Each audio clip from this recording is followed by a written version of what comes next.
यमुना तीरा वनचारी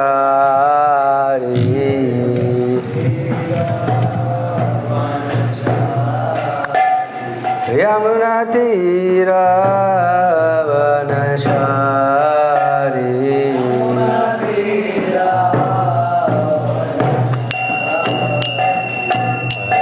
राधा माधव कुंज बिहारी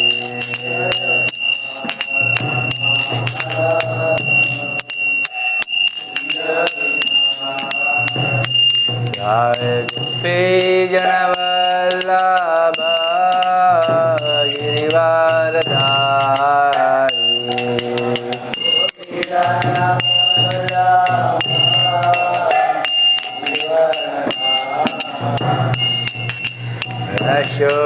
यशोदनन्दन विजन रञ्जन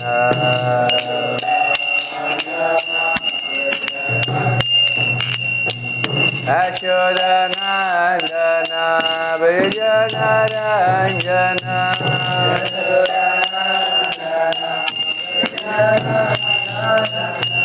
यमुना तीरा वनचारी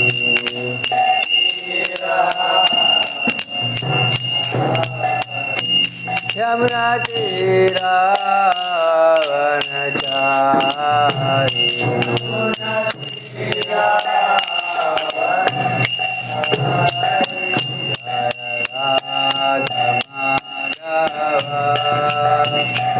राधा माधव कुंज बिहारी राधा माधव कुंज बिहारी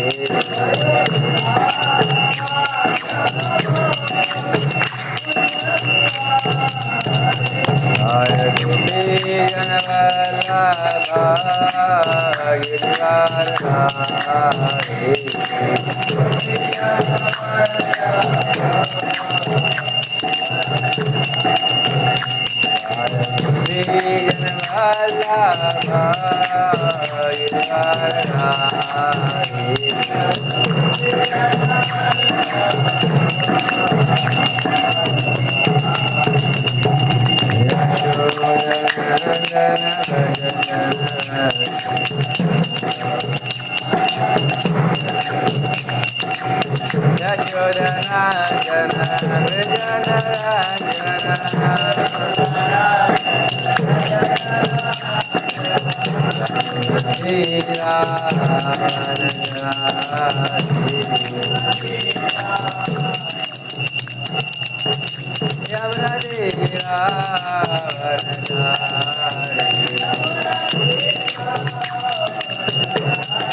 नाम संकीर्तन की, श्रील प्रभुपाद की।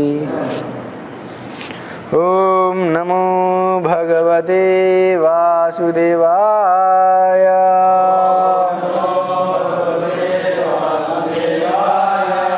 ओम नमो भगवते वासुदेवाय।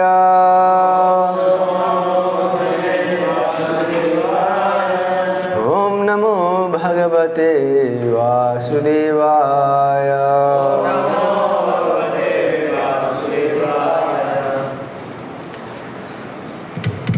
Today we will read from Srimad Bhagavatam, first canto, entitled as Creation, chapter 12.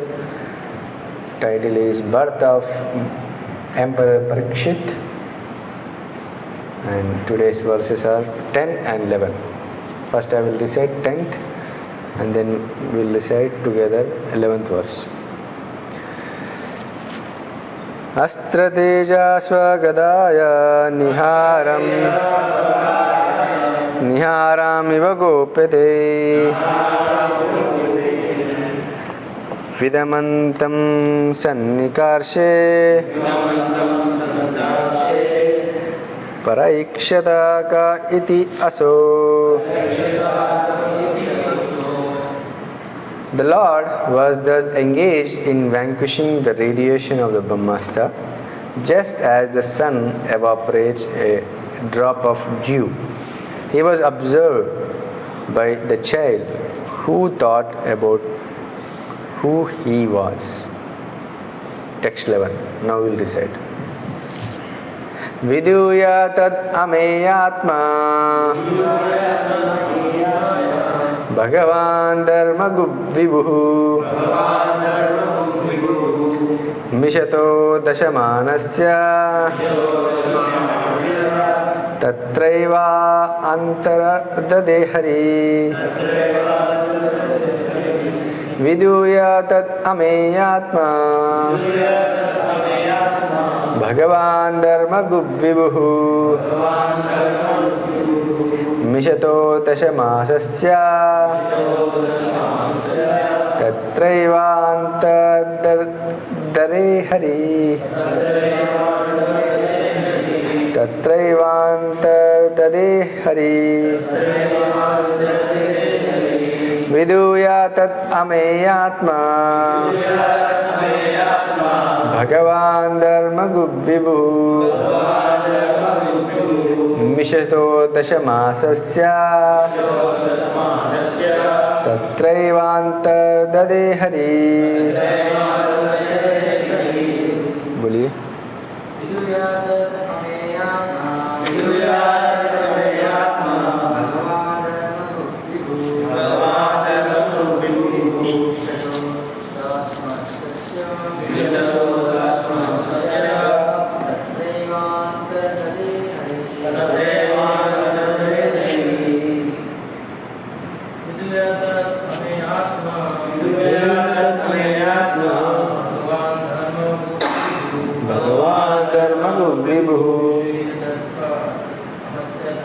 निशतो दशमासस्य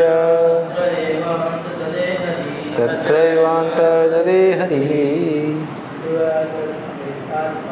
विद्यातमे आत्मा भगवान् धर्मगुरुर्विभुः निशतो दशमासस्य तत्रैवान्तर्ददे हरिः विद्यातमे आत्मा भगवान् धर्मगुरुर्विभुः निशतो दशमासस्य तत्रैवान्तर्ददे हरिः. What meaning? Translation purport by His Divine Grace A.C. Bhaktivinoda Srila Prabhupada ki jai. What meaning? Viduya, having completely washed off. Tat, that. Ameyatma, the all-pervading super soul. Bhagavan, the personality of Godhead. Dharmagup, the protector of righteousness. Vibhuhu, the supreme. Nishtaha, while observing. Dashamasasya, of one who is dressed by all directions. Tatra eva, then and there. Antaha, out of sight. Dade, became. Hari, the Lord. Translation. While thus being observed by the child, the Supreme Person of Godhead, the super soul of everyone, and the protector of the righteous, who stretches in all directions and who is unlimited by the time and space, disappeared at once. Purport. Child Parikshit was not observing a living being who is limited by time and space. There is a gulf of difference between the Lord and the individual living being. The Lord is mentioned herein as the supreme living being, unlimited by time and space. Every living being is limited by time and space. Even though a living being is qualitatively one with the Lord, quantitatively there is a great difference between the supreme soul and the common individual soul. In the Bhagavad Gita, both the living beings and the supreme being are said to be all pervading. Yena sarvam idam tatam. Yet there is a difference between these two kinds of all pervasiveness. A common living being or a soul can be all pervading within his own limited body. But the supreme living being is all pervading in all space and all time. A common living being cannot extend its influence over another common living being by its all pervasiveness.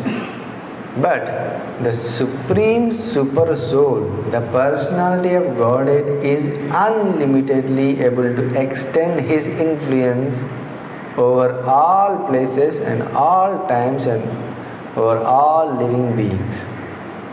And because he is all pervasive, unlimited by time and space, he can appear even within the womb of the mother of child Parikshit. He is mentioned here as the protector of the righteous. Anyone who is a surrendered soul unto the Supreme is righteous, and he is specifically protected by the Lord in all circumstances. The Lord is the indirect protector of the unrighteous also, for he rectifies their sins through his external potency.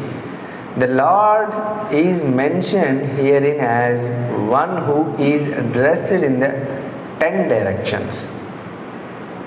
This means dressed with garments on 10 sides, up and down. He is present everywhere and can appear and disappear at his will from everywhere and anywhere.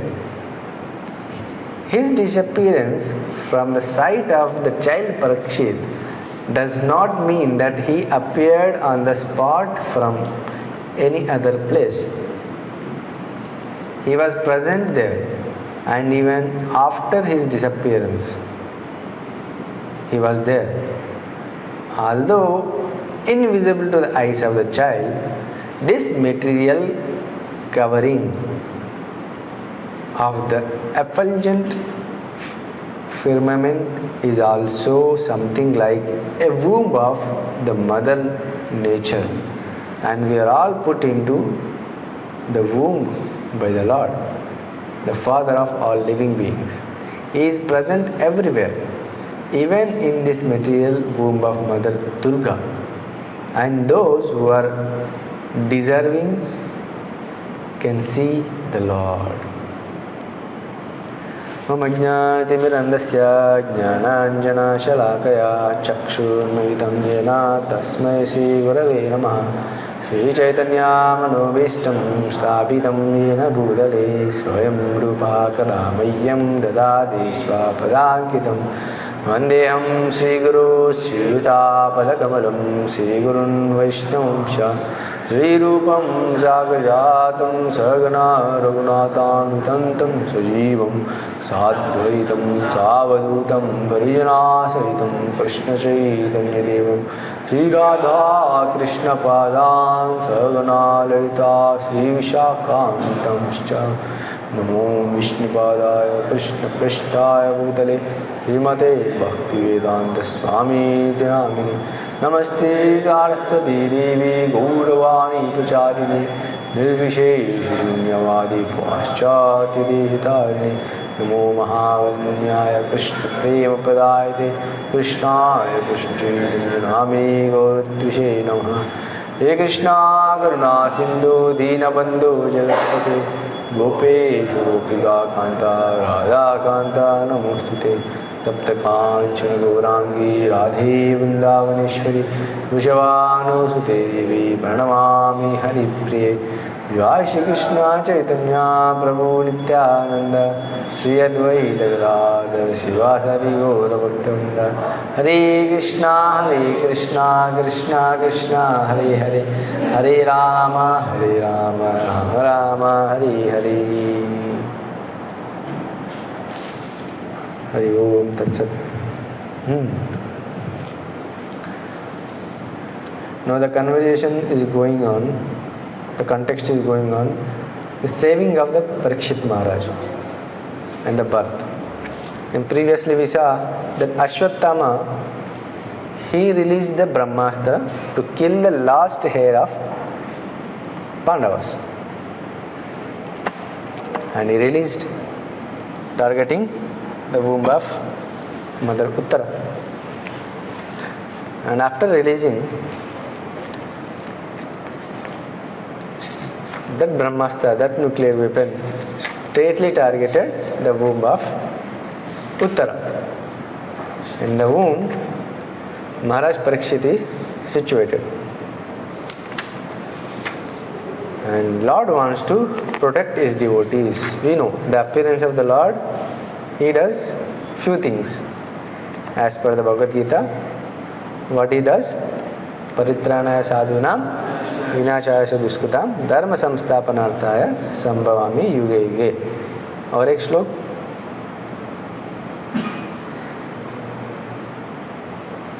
यदा यदा हि धर्मस्य ग्लानिर्भवति Bharat अभ्युत्थानमधर्मस्य तदात्मानं सृजाम्यहम्. Now Lord, when he comes, he protects devotees and chastises the enemies. Now the time came for protecting his devotees, especially the Parikshit Maharaj who is in the womb. Now Lord came and he appeared within the womb of Uttara and he protected Parikshit Maharaj from the heat of Brahmastra. We see in the 10th verse.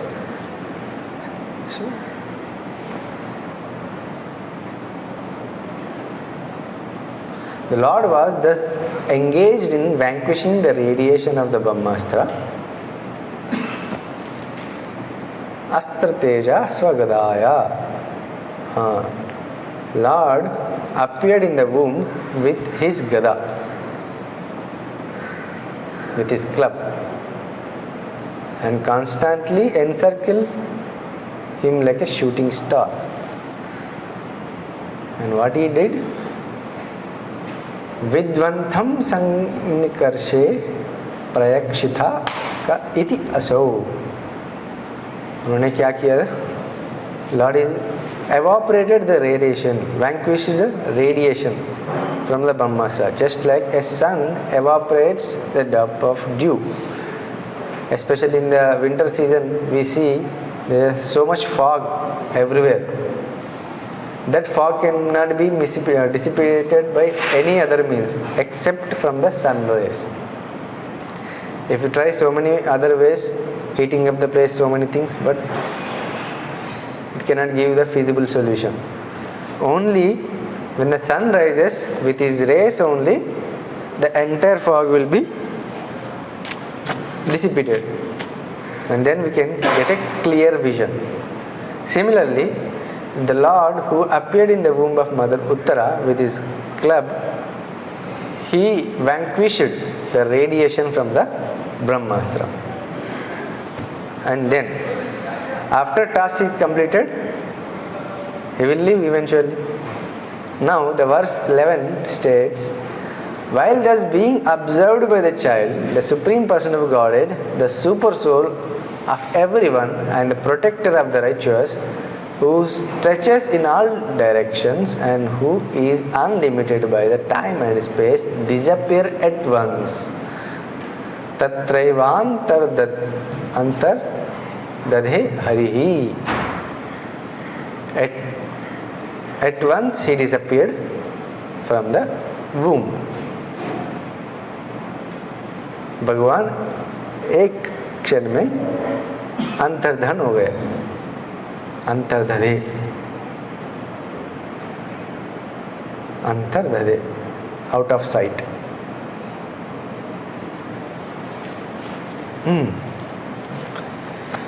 भगवान को पता है कि ये गर्भ में जो परीक्षित है वो भगवान को देख रहे हैं.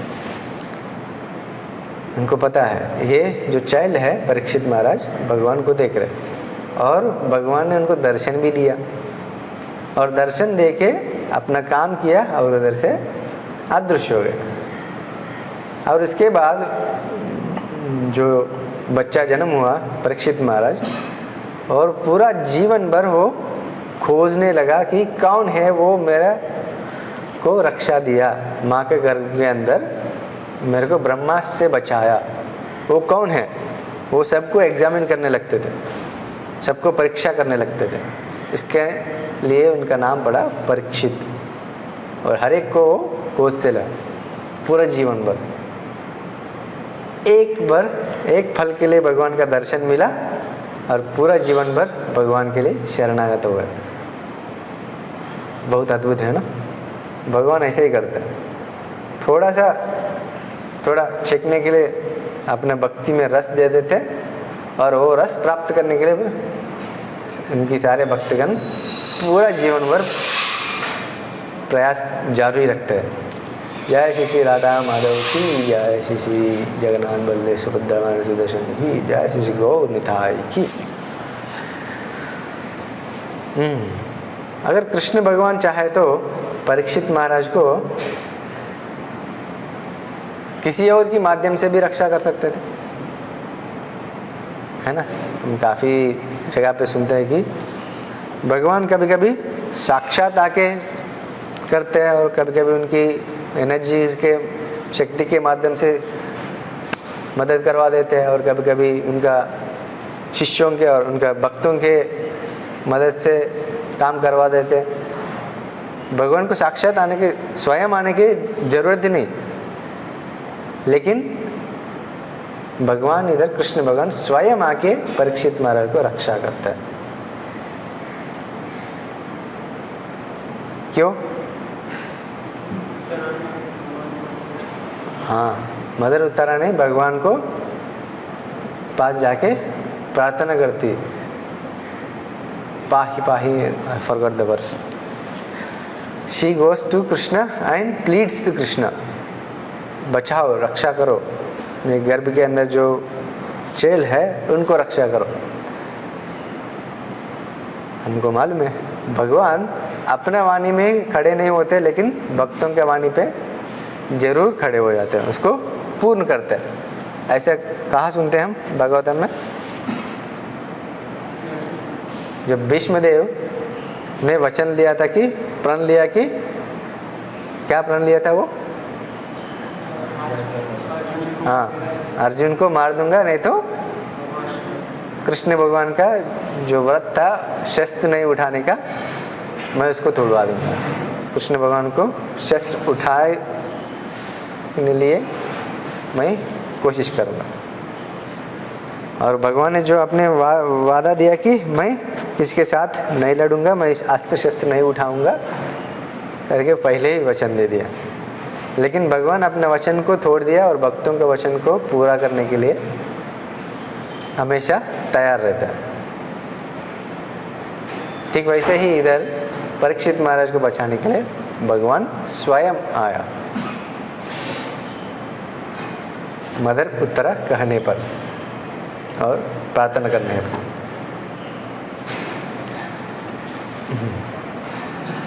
और आके बचा लिया और बचा के दर्शन भी दिया। और दर्शन देके इस चाइल्ड में एक जिज्ञासा उत्पन्न किया कि अब कौन है। और जीवन भर परीक्षित महाराज खोजने लगा कौन है वो। और हम देख सकते हैं जब वो उनका 7 दिन में मरने वाले करके उनको शाप मिला था,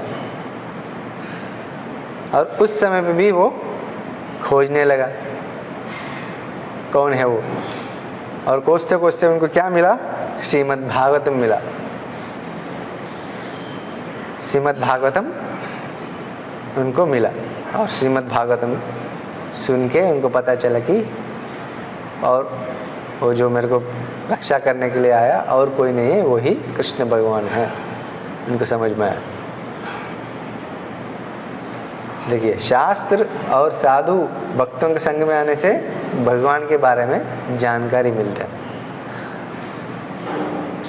महाराज परीक्षित लिविंग एग्जाम्पल है।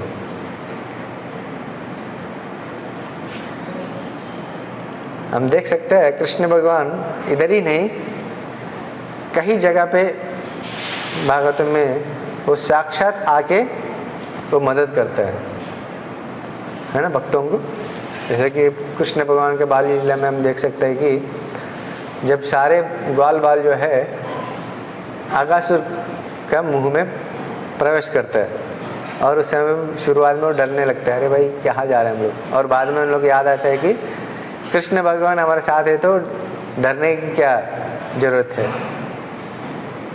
वो निर्भय होके वो लोग आगासुर के मुंह में प्रवेश करते और अंदर जाते हैं और वापस नहीं आते। और कृष्ण भगवान बाहर वेट करते हैं, अरे ये लोग अभी तक आए ही नहीं। और भगवान समझ के भगवान भी अंदर जाते हैं। और भगवान अंदर जाने के बाद आगासुर अपना मुंह बंद कर देते हैं और कृष्ण भगवान क्या करते हैं, उस अपनी स्वरूप को विस्तृत कर देते हैं और आगासुर को चोकअप कर देते हैं और सर फाड़ के बाहर आ जाते हैं और सारे ग्वाल बाल सारे मित्रों को बचा देते हैं। उतना भी नहीं, भगवान का हर एक लीला देखे तो हर जगह पे भक्तों को रक्षा करने के लिए है कृष्ण भगवान का। ऐसा कि गोवर्धन लीला में भी इंद्रदेव क्रोधित होके बहुत बारिश देने लगा, जो संवर्तक बादलों से इतना बारिश देने लगा कि जो प्रलय होने का समय पे कितना जोर से बारिश होता है उतना बारिश को बरसवाया इंद्रदेव। लेकिन भगवान कृष्ण ने गोवर्धन पर्वत उठा के सारे ब्रजवासियों को, सारे जितना भी पशु पक्षी है सबको रक्षा दिया।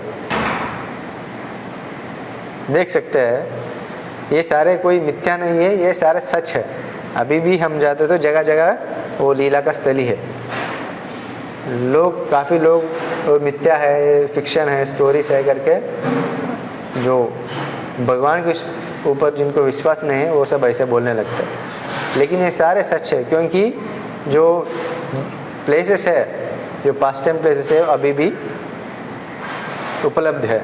जैसा कि द्वारका सिटी, द्वारका नगर जो भगवान ने बना के दिए थे, वो अभी मॉडर्न देश के जो अभी के समय पे वो हमको पता नहीं कहाँ है। लेकिन जो आर्कियोलॉजिक पीपल है वो लोग जाके समुद्र के अंदर जाके भी खोज रहे हैं और उन लोगों को सबूत भी मिल रहा है, प्रूफ भी मिल रहा है, एविडेंस भी मिल रहा है कि ये द्वारका नगर है। जी जाके उधर कुछ पूजा करके भी आया अंडर सी में जाके। देख सकते हैं कि ये सारे जो मिथ्या नहीं है, ये सारे सच है।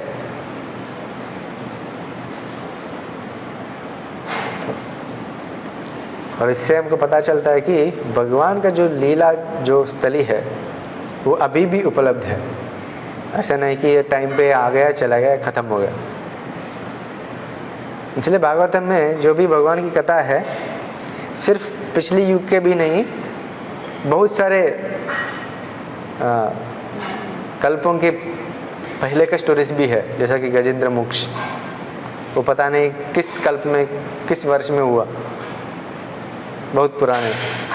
और बाद में हमको जगह जगह भी मिलता है कैसे एक एक लीनिएज में भगवान आते हैं और भक्तों को रक्षा करते हैं और दुष्टों को शिक्षा देते हैं अलग अलग अवतारों में। सारे डिटेल में भागवत में हमको उल्लेख है। और परपट में प्रभुपाद जी जीव और ईश्वर के जो भेद है, जो अंतर है, उसके ऊपर जोर देते हैं। जैसा कि एक जो इंडिविजुअल आत्मा है, जीवात्मा है, और भगवान को बीच में बहुत अंतर है। भगवत गीता ने बताया था कि जो जीवात्मा जो है, परमात्मा, दोनों सर्वव्यापी है। ये न सर्वम इदम ततम। जो जीव का, जो आत्मा का जो लक्षण है, जो शरीर में सारे सर्वव्यापी होते हैं। जैसा कि आप कहीं भी शरीर में पिंच कर दो, दर्द होता है। ऐसा नहीं कुछ जगह पे होता है, कुछ जगह पे नहीं होता है। हर जगह पे हमको मालूम पड़ता है, कॉन्शियसनेस होता है। कॉन्शियसनेस के थ्रू जो आत्मा है पूरा शरीर में सर्व जगह पे व्याप्त हो जाता है। लेकिन जो आत्मा का जो जितना ताकत है कि सिर्फ उस शरीर के अंदर ही हो सकता है, उसके बाहर नहीं। अगर परमात्मा के बारे में सोच रहे तो इस सर्वव्यापी जो गुण है केवल एक शरीर के सीमित नहीं है, वो सारे जीव के अंदर व्याप्त हो सकता है। जीव ने सारे सृष्टि में वो एक्सपैंड होकर रहता है। और उतना भी नहीं, सिर्फ एक टाइम के लिए नहीं, हमेशा के लिए भी रह सकता है। परमात्मा समस्त देश तथा काल के व्याप्त है। कोई भी सामान्य जीव अपने सर्व व्यापकत्व से दूसरे जीव को प्रभावित नहीं कर सकता। ये आल परवेजिवनेस जो है एक जीवात्मा दर्शाता है, उससे दूसरा जीव के ऊपर प्रभावित नहीं कर पाते। लेकिन परमात्मा जो है ये प्रभावित कर सकता है। उसके लिए एक बहुत सुंदर एनालॉजी भी देता है कि जैसा कि आप शरीर तुष्ट पुष्ट रखने के लिए पेट को खाना खिलाते हैं। ऐसा नहीं कि सारे अंग को अलग अलग से खाना खिलाते हैं, नहीं ना।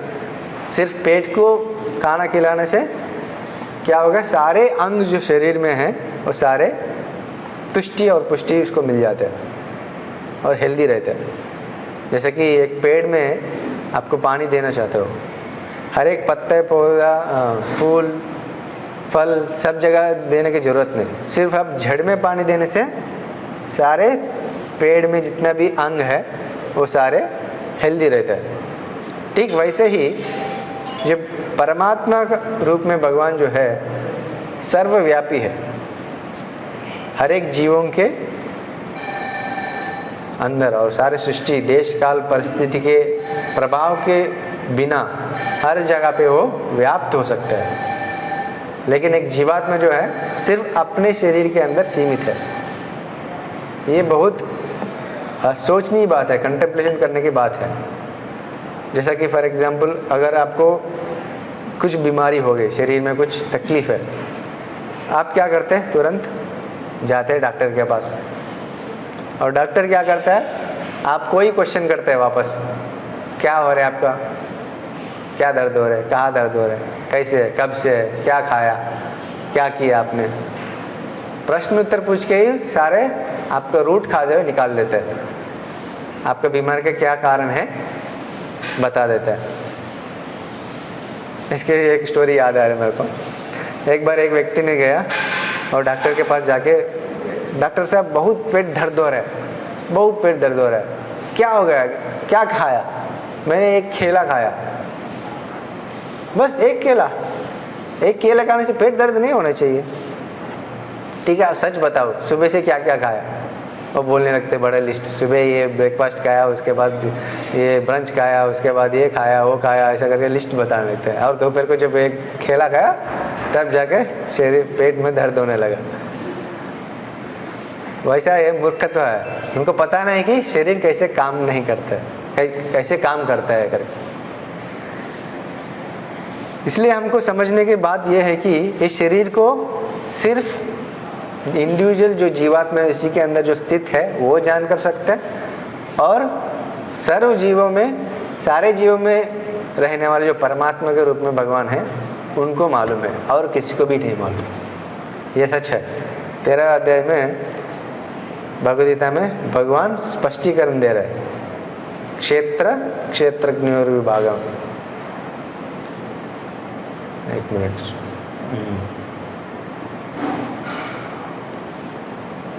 इसमें स्पष्टीकरण दे रहे भगवान।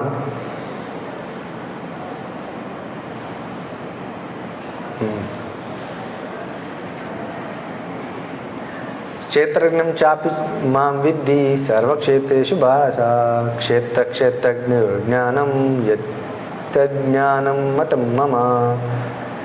You should understand that I am also the knower in all bodies, and to understand this body and its knower is called knowledge. This is my opinion.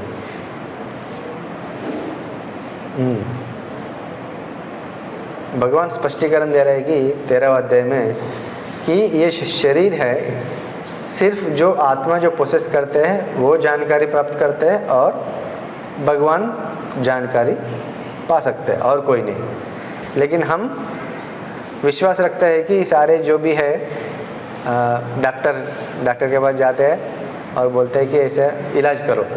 Doctor क्या करते हैं, अपनी शास्त्र की वैदिक ज्ञान के अनुसार हमारे जो सिम्टम्स है, जो लक्षण है, उसको मैच करके चेक करते हैं, अरे मैच हो रही कि नहीं, क्या है, और जो मैच होता है उसके हिसाब से जो उसका जो प्रिस्क्रिप्शन है, इलाज है, वो हमको दे देते दवाई के रूप में, और ये खाओ, ये करो, ये गोली खाओ, ठीक हो जाएगा।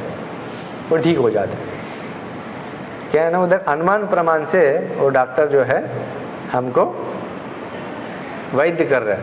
इसलिए काफ़ी बार कुछ टैबलेट्स कुछ को जमता है, कुछ को नहीं जमता है, और कुछ उल्टा भी रिएक्ट करता है। और ख़ास करके जो कोई भी टैबलेट मार्केट में उसको मार्केटिंग करने से पहले वो लोग क्या करते हैं, डॉक्टर को सैंपल्स देके जाते हैं, और डॉक्टर वो सैंपल्स को सबके ऊपर ट्राई करता है। उनके पास जो भी पेशेंट्स आएगा उसको स्लिप्स दे देते हो, ले लो ये खाओ, वो स्टिप्स दे देते हो। पेशेंट लोग जाके वो ट्रायल करते थे, सक्सेसफुल हुआ तो तब जाके वो टैबलेट जो है मार्केट में आता है, नहीं तो नहीं आता। सारा प्रोसेस है उसके पीछे, सब ट्रायल एंड एरर मेथड से ही हमको वैद्य करते हैं। इसलिए वो लोग भी जब वैद्य करने से पहले भगवान को प्रार्थना करते हैं कि सारे ठीक करवा दो करके, स्पेशली जो ऑपरेशंस करते हैं, क्योंकि उनको मालूम है कि उनको कुछ मालूम नहीं, उनको जानकारी है। केवल ही केवल जो सर्वव्यापी है, भगवान है, परमात्मा है, वही कुछ कर सकता है, हम कुछ नहीं कर सकते। ये ज्ञान उन लोगों को है, इसलिए प्रार्थना करता है। जिसके पास, जिनको ज्ञान नहीं है, वो सोचता है कि वैज्ञानिक साइंटिफिक नॉलेज के थ्रू सब कुछ हो रहा है करके अंधविश्वास रखते हैं, और अंधविश्वास में सच का जानकारी प्राप्त नहीं मिलता है उनको।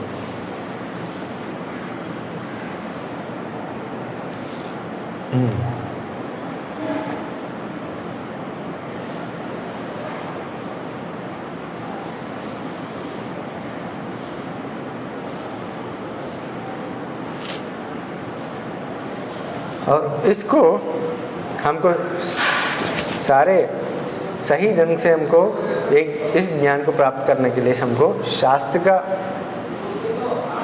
शेल्टर लेना चाहिए और भक्तों का और साधुओं का शेल्टर जरूर लेना चाहिए, तब जाके हमको ये असली नॉलेज जो है जानकारी प्राप्त होगी।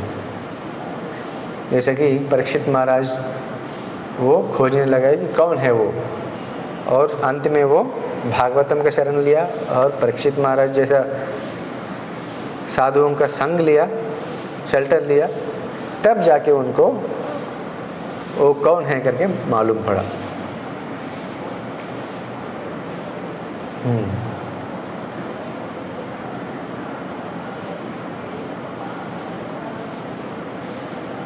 हम देख सकते कि ये सारे श्रीमद् भागवतम जो है वो इधर से चालू हो जाता है। The entire Srimad Bhagavatam begins from this moment where a child saw Krishna once and spent his whole life trying to see him again. हम वैसे भी हम नारद मुनि का भी जीवन में हम देख सकते हैं। जब नारद मुनि इनके पिछले जन्म में एक दासी का पुत्र थे, उस समय पे वो महाभागवतों की सेवा किया था। जो महाभागवत उधर आए थे सारे भक्तगण साधुगण, उनको सेवा किया और श्रद्धापूर्वक उनको सेवा किया और उनका जो उच्चिष्ट है उसको स्वीकार किया और उन्होंने विनम्र पूर्वक प्रश्न उत्तर किया उन लोगों से। ऐसे संग प्राप्त करने से ही उनको मन के अंदर उनके भक्ति का बीज डाल के गए वो लोग। जैसा उनके माँ चले गई नारद मुनि की और तुरंत वो उत्तरी दिशा की ओर चलने लगा और रास्ते में एक नदी के किनारे में बैठ के ध्यान लगा और ध्यान में भगवान दर्शन दिया। और दर्शन देने से नारद मुनि के हृदय में इतना अच्छा से अनुभूति प्राप्त हुई और दोबारा नारद मुनि कोशिश करने लगा, लेकिन भगवान प्रकट नहीं हुआ। ऐसे बहुत बार अनेक बार कोशिश किया लेकिन भगवान प्रकट नहीं हुआ। और बाद में आकाशवाणी उनको चेतावनी दी कि अभी ये जीवन में आपको दोबारा दर्शन नहीं मिलेगा, आपको अगले जन्म में आप नारद मुनि बन के और भगवान की जो गुणगान है, यश है, भक्ति के बारे में आप सारे लोक में ट्रैवलिंग करके प्रचार कर सकते हैं करके उनको संदेश मिलता है। और नेक्स्ट लाइफ में हम देख सकते हैं वो जो दासी पुत्री के होने के बाद नेक्स्ट लाइफ में नारद मुनि का फॉर्म में कहीं भी वो जाते हैं और भगवान के भक्ति के बारे में प्रचार करते हैं। हम देख सकते हैं इसमें एक फल के जो दर्शन से जो जीव जो है वो पवित्र हो जाता है और भगवान के भक्ति में लगे रहते हैं। हमारे जीवन में भी वो हम एक पल का दर्शन के लिए हम प्रयास कर सकते हैं और भगवान को प्रार्थना कर सकते हैं। आप खोलिए Srimad Bhagavatam 4th canto 24th chapter verse number 44। I hope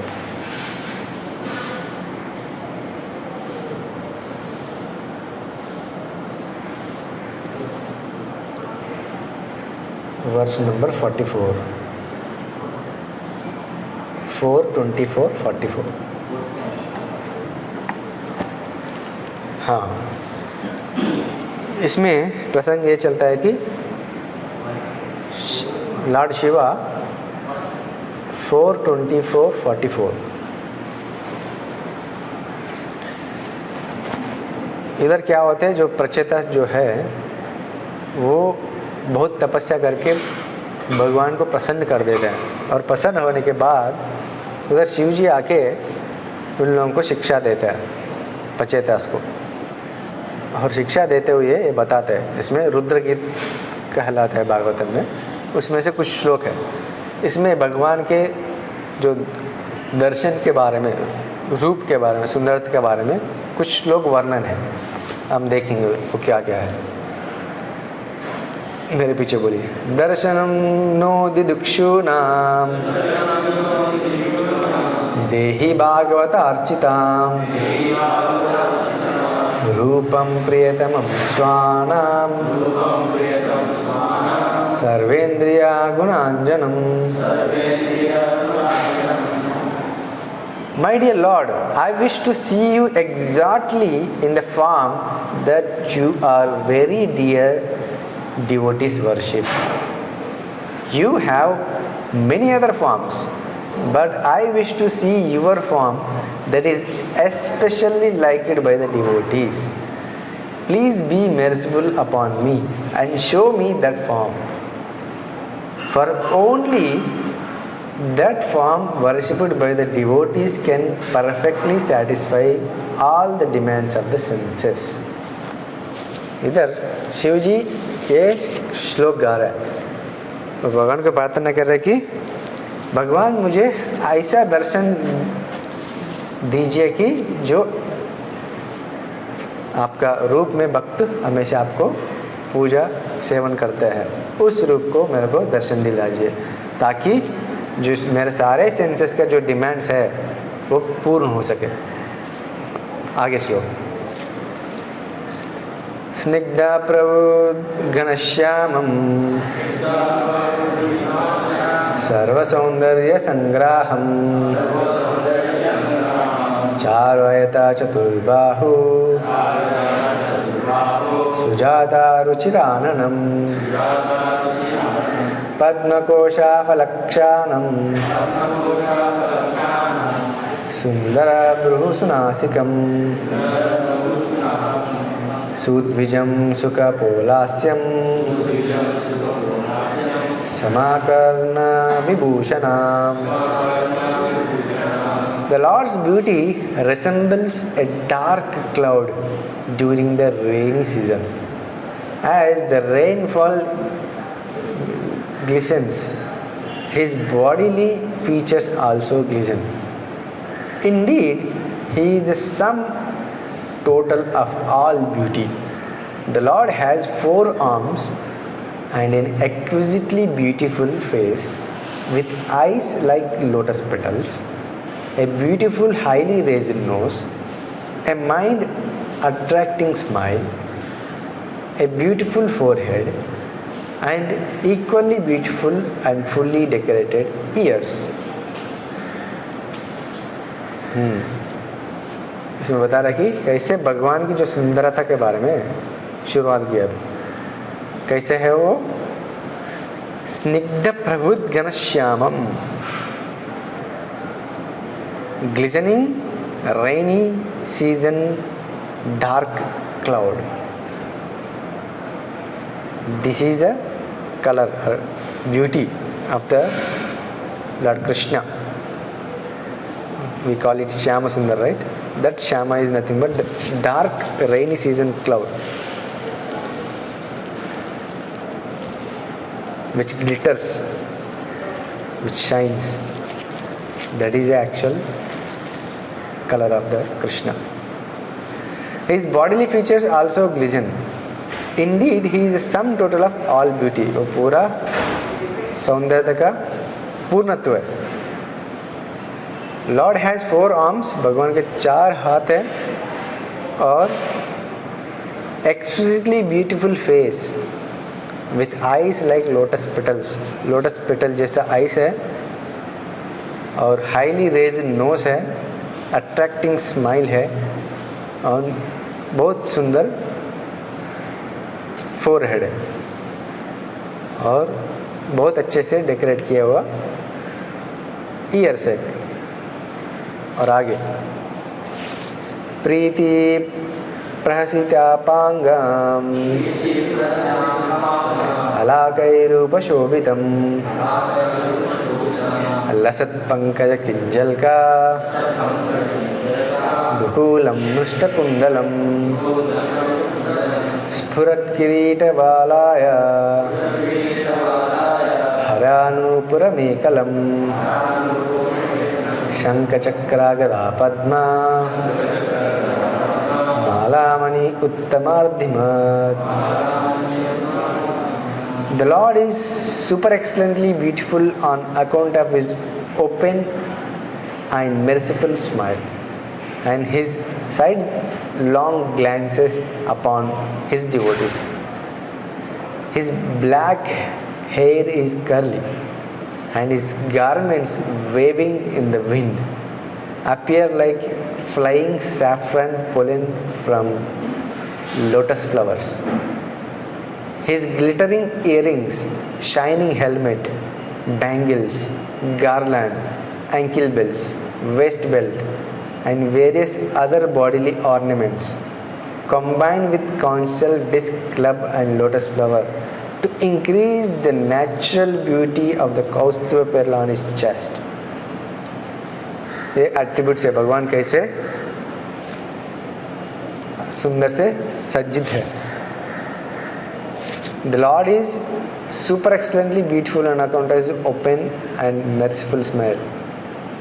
बहुत इतना अपूर्व सुंदरता है भगवान का, वो खुल के आश्रय और कोने से भक्तों के ऊपर कृपा दृष्टि कर रहा है.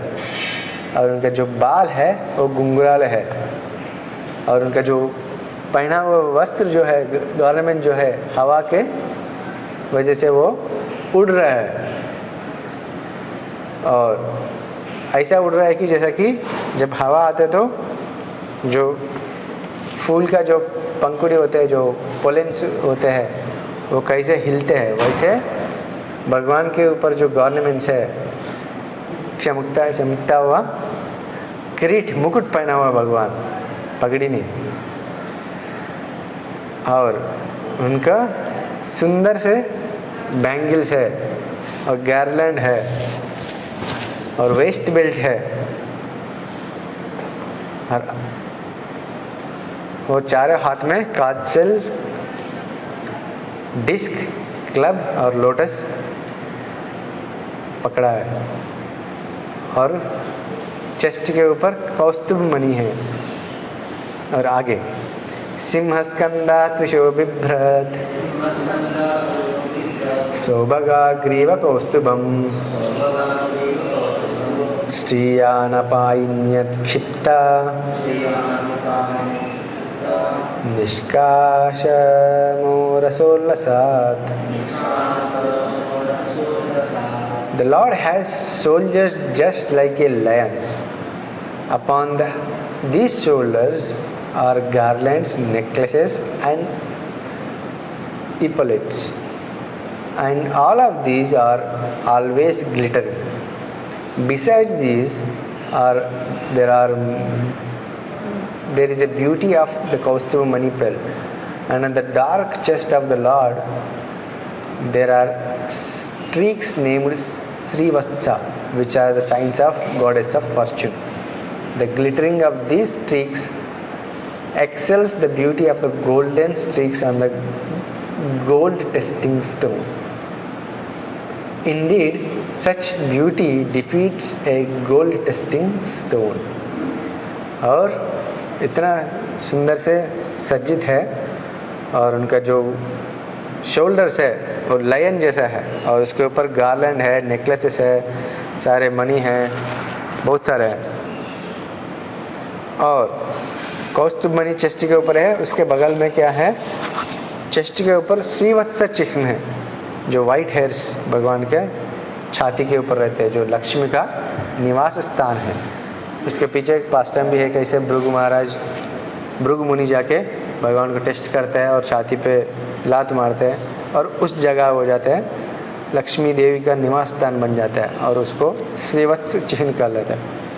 और इतना वो सुशोभ, बहुत सुंदर से वो शाइनिंग कर रहे हैं. और आगे पूररेचक संविघ्न वालिवल्गूदलोदरम प्रतिसंक्रमायद् विश्वम नाभ्याव्रत गभीरया. The Lord's abdomen is beautiful due to 3 ripples in the flesh. Being so round, his abdomen resembles the leaf of banyan tree, and when he exhales and inhales, the movements of the ripples appear very, very beautiful. The coils within the navels of the Lord are so deep that it appears that the entire universe sprouted out of it, and yet again wishes to go back. इसमें बताया कि भगवान का जो उदर है, पेट है, उसके बारे में बताया। उनका उदर इतना गोलाकार है कि इतना स्मूथ है, और उसके ऊपर 3 लाइन आ रहा है। जैसे भगवान श्वास लेके श्वास छोड़ रहे हैं, वो 3 लाइन प्रकट हो रहे हैं, अप्रकट हो रहे हैं, और इतना सुंदरता से वो दिख रहे हैं, जैसा कि एक बनियन ट्री का पत्ता हो, उसकी जैसा। और भगवान का जो नाभि है वो इतना डीप है कि ऐसा लग रहा है कि सारे सृष्टि उसी नाभि में से आया और उसी नाभि में अंतर्धान होने के लिए वेट कर रहे जैसा लग रहा है। आगे, श्याम श्रोण्यदि रोचिष्णु धुकोला स्वर्ण मेकलाम समाचार अंग्रिझांग्रो निम्न जानु सुदर्शनाम। The lower part of the Lord's waist is dark and covered with yellow garments, and belt bedecked with golden embroidery work. His symmetrical lotus feet and the calves, thighs and joints of his legs are extraordinarily beautiful. Indeed, the Lord's entire body appears to be well built. और भगवान का जो नीचे भाग है और इतना सुंदर से सज्जित है कि पीला कलर का जो कपड़ा से ढका हुआ है, और उनका जो कमर है और सुंदर से जो एम्ब्रॉयड किया हुआ, गोल्डन एम्ब्रॉयड किया हुआ कमर पट्टी है, और उसके ऊपर उन्होंने बेल्ट भी पहना है। और भगवान का इतना सुंदर सा झांग और थाइस एंड लेग्स बहुत सुंदर है। आगे, पदासरत पद्म फल सरोचिषा नखद्युभिनो अंतर अगम विधुन्वता पदाश्रया स्वीयम अपस्त साद्वसम पदम गुरु मार्ग गुरुस्तमोजुसम। My dear Lord, your 2 lotus feet are so beautiful that they appear like 2 blossoming petals of the lotus flowers which grows during the autumn season. Indeed, the nails of your lotus feet emanate such great effulgence that they immediately dissipate all darkness in the heart of a conditioned soul. My dear Lord, kindly show me that form of yours which always dissipates all kinds of darkness in the heart of a devotee. My dear Lord, you are the supreme spiritual master of everyone. Therefore, all conditioned souls covered with the darkness of ignorance can be enlightened by your spiritual master. देख सकते हैं कि कैसे इधर भगवान की 2 चरण है, वो ऐसा कंपेयर करेगी जो सुंदर रूप से खिला हुआ कमल के पंखुड़ियों जैसा है, और उनका जो नाखून से जो तेज आ रहे कांति आ रहे उससे सारे सृष्टि में जितना भी अंधकार है सारे दूर हो रहे हैं, और उसको बोलते हैं ब्रह्म ज्योति। जो निराकारवादी जो है उस ब्रह्म में लीन होना चाहता है। जो ब्रह्म भगवान के नाखून से आने वाला जो तेज है उसमें लीन होने के वो लोग आशा रखते हैं, और उन लोगों का अल्टीमेट गोल बना के रखता है ऐसा। लेकिन भक्त जो है कैसे प्रार्थना कर रहे हैं, वो ऐसा दर्शन दिला दीजिए मेरे जो हृदय में जो भरा हुआ अंधकार है वो दूर हो जाए। ऐसा शिव जी कृष्ण भगवान को प्रार्थना कर रहे हैं, हे भगवान आप ऐसा सुंदर रूप दर्शन दिला दीजिए ताकि मेरे मन के अंदर जितना भी अंधकार है सारे दूर हो जाए। इसलिए हम भी जब भी भगवान के सामने आए तो इस अभिषेक चैन ऑफ वर्सेस हम रिसेट किया था, उसको याद करते हुए भगवान का दर्शन लेने की कोशिश कीजिएगा। जरूर आपको जो महाराज परीक्षित जो दर्शन लिया था, नारद मुनि जो दर्शन लिया था, और सारे जो भी आचार्य भगवान के दर्शन ले रहा था, उस दर्शन हमको भी प्राप्त होंगे। और दर्शन प्राप्त होने के बाद क्या होगा? हम पूर्ण रूप से शरणागत होंगे भगवान के प्रति, फुल सरेंडर।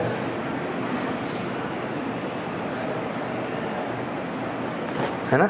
आज के श्लोक पद में प्रभु जी बताया, जो भी भगवान के शरणागत हो चुका है वह धर्मात्मा है और उसकी विशेष रूप से श्री भगवान द्वारा सभी परिस्थितियों में रक्षण किया जाता है। जो व्यक्ति भगवान के ऊपर पूर्ण रूप से शरणागत हो जाता है और भगवान का काम बनता है कि उनको हमेशा हर परिस्थिति में रक्षा देने का।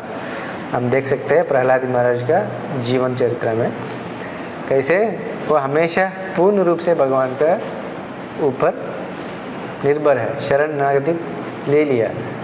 इसलिए कोई भी परिस्थिति में हो, उनके पिताजी ने उनको कितना भी कष्ट पहुंचाया फिर भी उनको कुछ नहीं हुआ, क्योंकि भगवान हमेशा उनको रक्षा करते आया।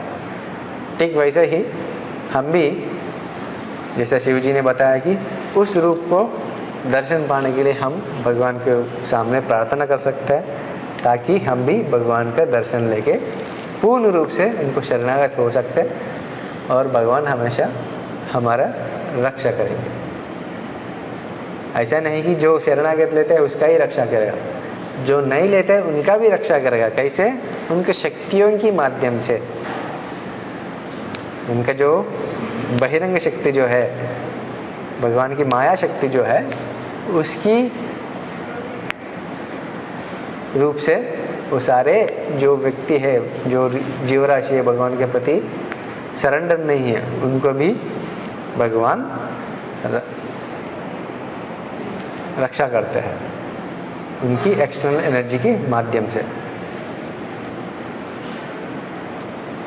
इसलिए जो भगवान जो है वो सर्वव्यापी है, सबको रक्षा करने वाले, सबको पालन पोषण करने वाले। लेकिन जो जीव भगवान को शरणागत होकर पूर्ण रूप से निर्भर होकर भगवान के भक्ति कार्य में लगे रहते हैं, उनको भगवान रक्षा करने के लिए हमेशा तत्पर रहते, तैयार रहते हैं।